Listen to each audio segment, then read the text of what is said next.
Students coming into college can come into our discrete programmes where they're in small groups in a discrete setting.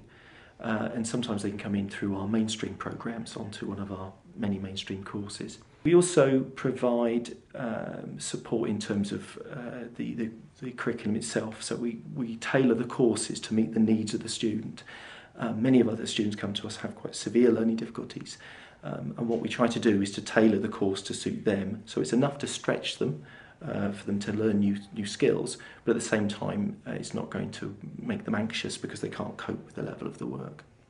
We found that college seems to listen. I think it's because they treat her more as adults, but at the same time they've kept an eye on her, and if there's any problems she've only got to go to one of the tutors and they get sorted out straight away. With regard to assistance with her in her first month that she was here, which was through direct payments, and I was a social worker, and she had assistance every day for sort of 2 weeks.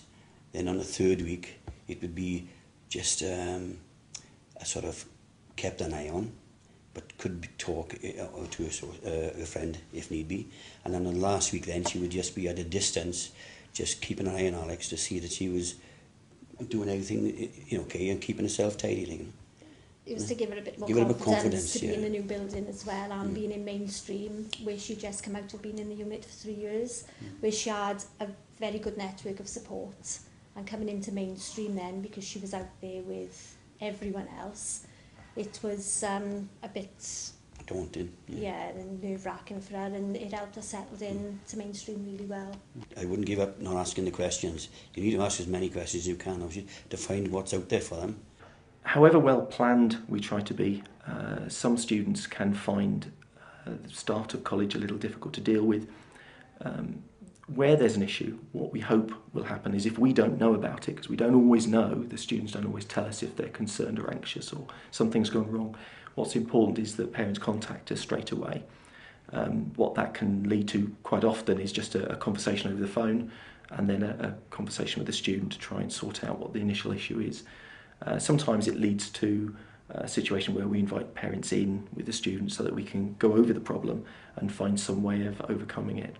The transition from college, from comprehensive to college, has been a major transition for not only Harriet as a young adult, but for us as parents. When Harriet came to college, as we say, in September 2011, for the first, probably all that year, everything was just so daunting. Everything was, we had to, the bus training, getting into the house, being independent in college, getting herself home, coping with other pupils and any pressures that they would put on her.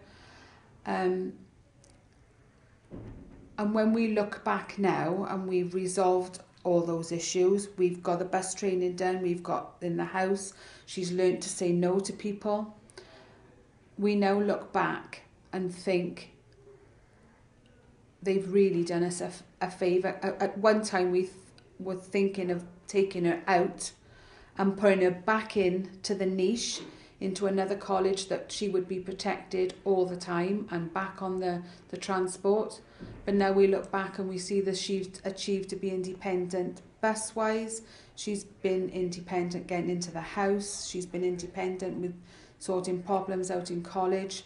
Then I really think they've done us a favour by teaching us, not just Harriet, but teaching us to treat her as a young adult and to open our wings up a little bit.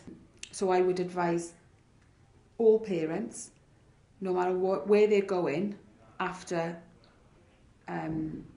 comprehensive, to 12 months before, maybe 2 years before, to think about making them more independent, so that you've got plenty of time to set things ready, so that when this happens, they are well trained, ready, because Harriet wasn't trained for any of this, and thank goodness she is.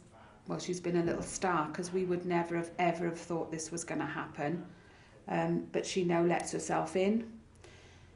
She can prepare a small snack like a mug shot because I'm in work. She can put the telly on, she can put the heating on, and she knows that within 2 hours her dad is going to be home. So we all know we've got everything in place, and we know that she's safe. And all parents, you really need to be thinking about that.